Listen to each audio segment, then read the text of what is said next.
When a child is overwhelmed, crying, shouting, or throwing things, we often assume they're choosing to misbehave. But neuroscience tells us something very different. In those moments, logic hasn't disappeared, it's been switched offline.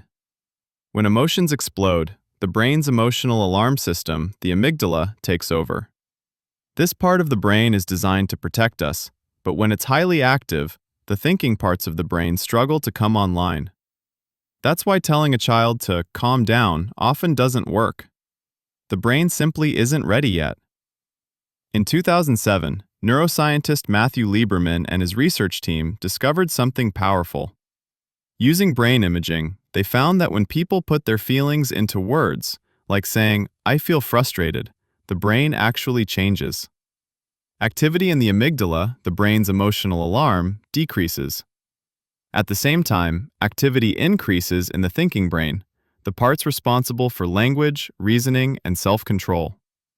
In other words, naming emotions helps the brain regulate itself.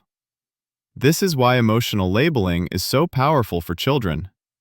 When an adult says, "You're feeling really upset because your tower fell," they're not feeding the emotion. They're helping the brain shift from chaos to control. Language becomes a bridge, connecting emotion to thinking. So instead of saying, "Calm down," try naming what you see. "You're feeling angry. That was really frustrating." Because naming emotions doesn't make them bigger, it makes them manageable. That's not being soft, that's neuroscience.